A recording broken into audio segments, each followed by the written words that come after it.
আজ যে গল্পটি বলবো সেটি অক্ষয় লাইব্রেরির অন্তর্গত মরার খুলি কথা বলে নামে একটি বইয়ের গল্প। গল্পের নাম হলো পেঁচোয় পাওয়া। এটি একটি ভৌতিক গল্প। পেঁচোর দৃষ্টি নাকি যেসব বাচ্চার উপর পড়ে সেই সব বাচ্চাই মারা যায়। সুমন্তবাবু নিজে ডাক্তার হয়েও এই পেঁচোয় পাওয়া ব্যাপারটা কি বুঝতে পারতেন না।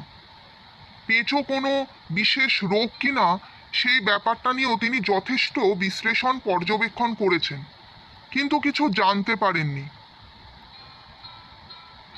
সুমন্ত ডাক্তারের এই অঞ্চলে দক্ষ শিশু চিকিৎসক হিসেবে যথেষ্ট নামডাক। তার চেম্বারে সকালে বিকেলে রোগীদের ভিড় লেগেই থাকে। সুমন্ত ডাক্তার ছুলেই নাকি বাচ্চাদের রোগ বালাই দৌড়ে পালায়, একথা সকলেই বিশ্বাস করেন। অনেক দূর এলাকা থেকেও অসহায় মা বাবার অসুস্থ শিশুদের নিয়ে তার কাছে চিকিৎসার জন্য আসেন। মানুষ হিসেবে সুমন্ত ডাক্তার অত্যন্ত মানবিক এবং সহৃদয়। তার সম্মান দক্ষিণাও শহরের অন্যান্য অনেক বড় ডাক্তারের তুলনায় নামমাত্র বলা চলে। এই সামান্য ভিজিটের টাকাও যারা দিতে অপারগ হন তারা কখনো তার চেম্বার থেকে বিমুখ হয়ে ফেরেন না, বা ওই সব রোগীর প্রতি তিনি কোনো দায়িত্ববোধ করেন না, এমন দুঃখজনক ঘটনা কখনো ঘটেনি। এমনও দেখা গেছে অনেক দরিদ্র বাবা মাকে তাদের শিশুর ওষুধপত্র কেনার টাকা একবার নয় দফায় দফায় অম্লান বদনে দিয়েছেন ডাক্তারবাবু। রাত বিরেতে ডাকলেও, এমনকি ঝড় জলের রাতেও রোগীর বাড়ি যেতে কখনো ইতস্তত করেন না। আসল কথা, আদর্শ চিকিৎসক বলতে যা বোঝায়, সুমন্ত ডাক্তার হলেন তার প্রত্যক্ষ আদর্শ।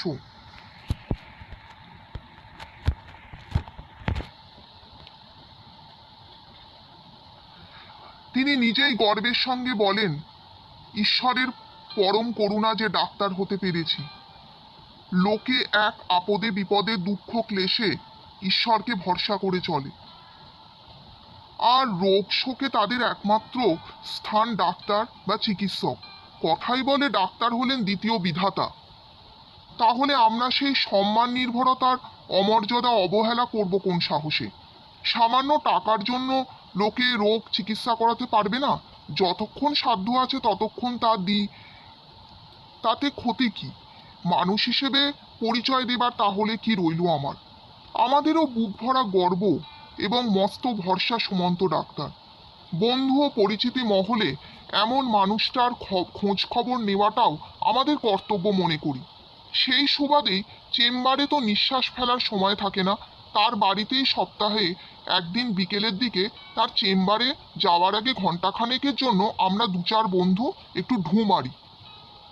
এটা সেটা নানা গল্পে সময়টা ভালো কাটে, তারও মন মেজাজ অনেকটা তাজা হয়ে যায়। সুমন্ত ডাক্তার নিজেই বলেন যে সপ্তাহে একটা দিন তোমাদের সঙ্গে বসে একটু মন খুলে কথা বলে মাথাটা আমার একেবারে ভারমুক্ত পরিষ্কার হয়ে যায়। দম নেওয়া ঘড়ির মতো আমি সপ্তাহবোধ দম ঠুসে পরিশ্রম করতে পারি। আমরা বলি, সে কি, আমাদের আড্ডার জন্য হয় ভাই? সে শক্তি ঈশ্বরই তোমার মধ্যে জাগিয়েছেন। তুমি যে সেবক, মানুষরূপী ঈশ্বরের সেবক, তার অতি আপনার জন। যাই হোক, যা বলছিলাম, সেদিন দুপুরের পর ডাক্তারের বাড়িতে হাজির হয়েছি।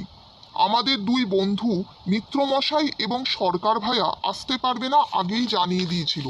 কি বিশেষ কাজে দুজনেই আটকা পড়েছে। সেদিন ডাক্তারের সঙ্গে আমি একা। তার মুখ ভার দেখে জিজ্ঞাসা করলাম, কি হলো, আবার শক্ত রোগের পাল্লায় পড়েছো বলে মনে হচ্ছে, অত কে ভাবছো? সুমন্ত ডাক্তারের মুখ দেখলেই আমরা তার মনোভাব বুঝতে পারতাম। সেদিনও আমার আন্দাজ হলো কোনো রোগীর জন্য উদ্বিগ্ন হয়ে আছে। চায়ের পেয়ালার চুমুক দিতে দিতে দীর্ঘ নিঃশ্বাস ছেড়ে ডাক্তার বলল, ঠিকই বলেছ, 5-6 মাসের একটা শিশু, তার বিশেষ লক্ষণ দেখেই বুঝতে পারছি পেঁচোয় পাওয়া। আমার সাধ্য নেই একে বাঁচাই, কিন্তু সব কথা যেমন বাচ্চার বাবা মাকে সবসময় বলা চলে না, তেমনি বিশেষ চরম সত্যি কথাটাও গোপন করাটাও অন্যায় কাজ। আমাকে বাধ্য হয়েই খোলাখুলি বলতে হলো। আমার কাছে নিয়ে এসেছেন আমাকে চিকিৎসা করতেই হবে। তবে এ শিশু যতদিন না সুস্থ হয়েছে ততদিন আমি কোনো ভিজিট নিতে পারবো না, কারণ এর লক্ষণ আমার ঠিক ভালো ঠেকছে না। ওষুধে কোনো কাজ হবে না। ওষুধ নিয়ে ওরা চলে গেল বটে, কিন্তু আমার ব্যর্থতা বুকে লাগছে। চিন্তা করলে অস্থির হয়ে পড়ছি। আমি বললাম, আচ্ছা, পেঁচোয় পাওয়া কথাটা তো ছেলেবেলা থেকে শুনে আসছি।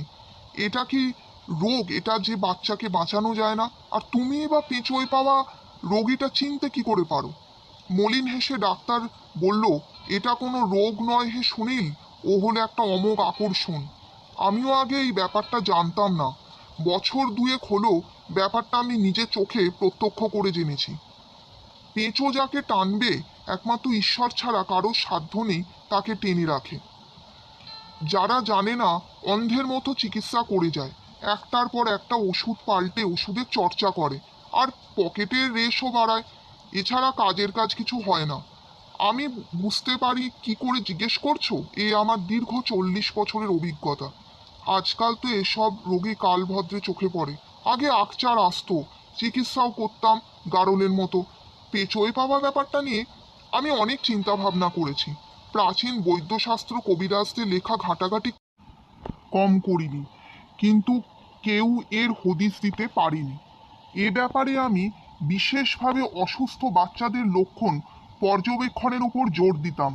খুঁটিয়ে খুঁটিয়ে রোগের লক্ষণগুলো দেখতাম, নোট করে রাখতাম নিয়মিত। এভাবে দিনের পর দিন বিশেষ কয়েকটি লক্ষণ আমি উদ্ধার করতে সমর্থ হলাম। এসব লক্ষণের রোগীদের আপ্রাণ চেষ্টা করেও বাঁচাতে পারতাম না। লক্ষণ বিচার যেদিন থেকে শুরু করলাম তারপর থেকে আজ পর্যন্ত একটিও রোগীকে বাঁচাতে পারিনি। আমি অবাক হয়ে জিজ্ঞেস করি, এই পেঁচু ব্যাপারটি কি বলো তো? এই যে বললে 2 বছর আগে জেনেছো, বিশেষ কি এমন জানতে পেরেছো? এরপর ডাক্তার যা বলল তার কথাই আমি হুবহু তুলে দিচ্ছি। সুমন্ত ডাক্তার বলল, পেঁচু আর কিছুই নয়, 5 অর্থাৎ ওরা 5 জন। 5 জনের একটা দল, তাই একত্রে নাম পেঁচো। এ সম্বন্ধে আমারও কোনো ধারণাই আগে ছিল না, পুঁথিপত্তরেও পাইনি, লোকের মুখেও শুনিনি। কিছু শুনবো জানবো কি করে?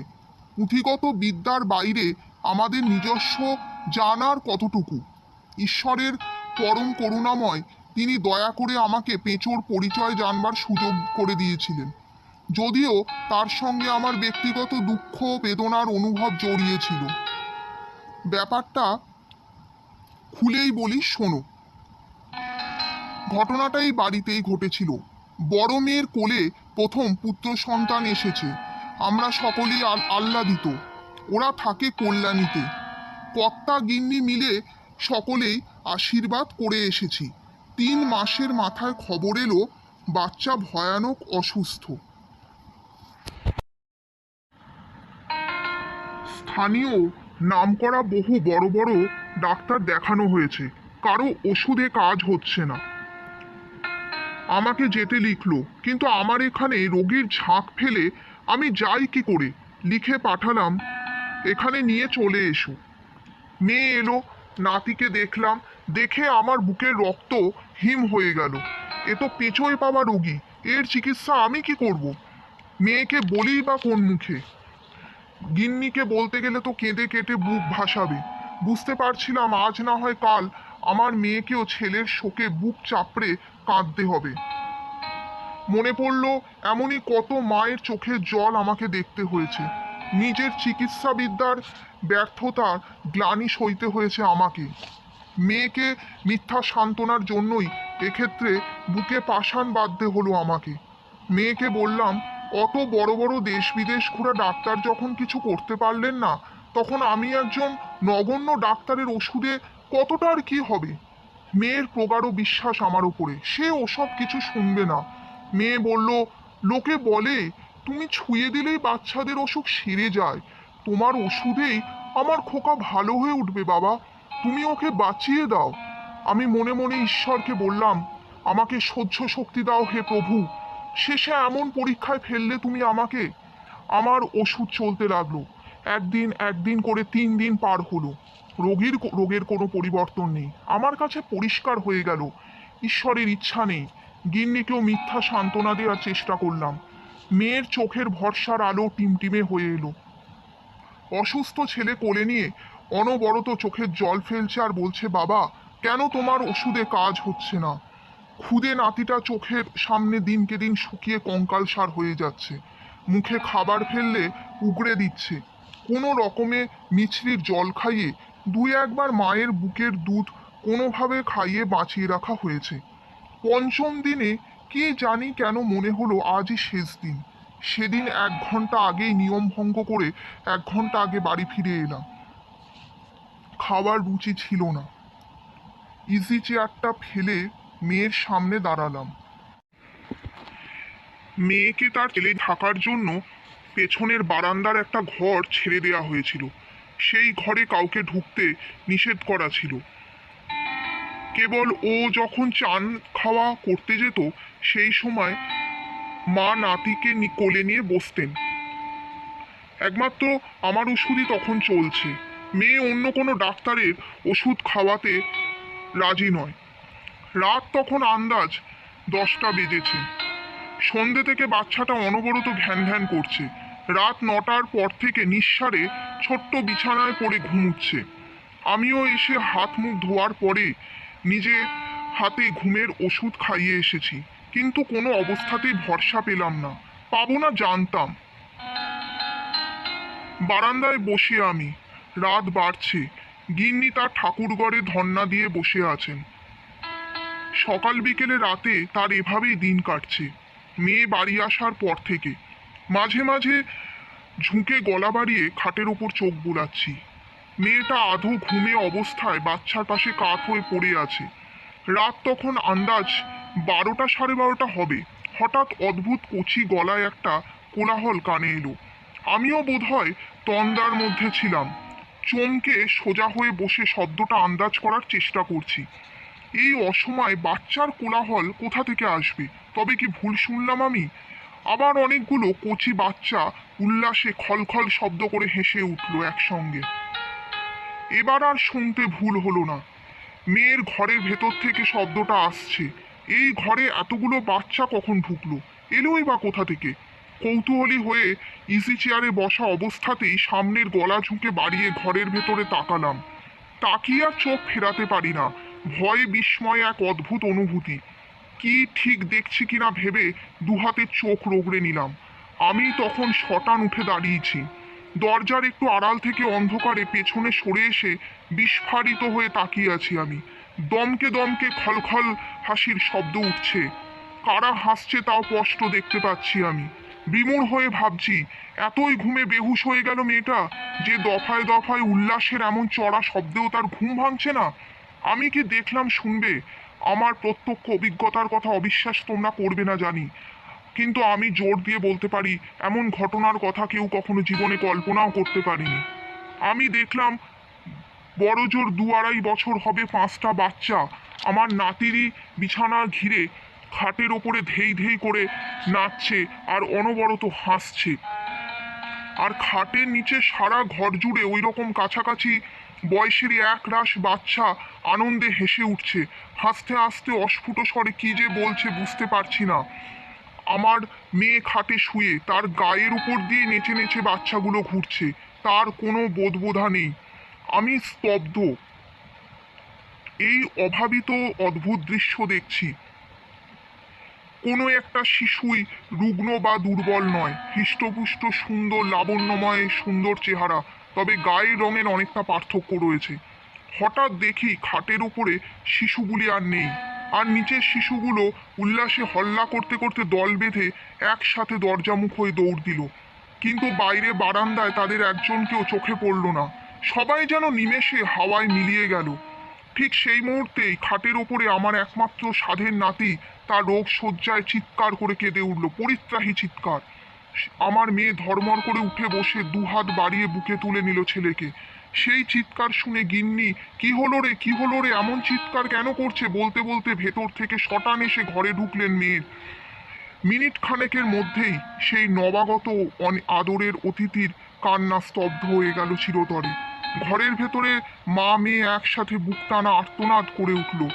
এ দৃশ্য দাঁড়িয়ে দেখতে পারছিলাম না। ওখান থেকে সরে বারান্দার একধারে গিয়ে চুপচাপ দাঁড়িয়ে রইলাম। কাহিনী শেষ করে বৃদ্ধ সুমন্ত ডাক্তার এক মুহূর্ত স্তব্ধ হয়ে রইলেন। আমার মুখে আর কথা সরছে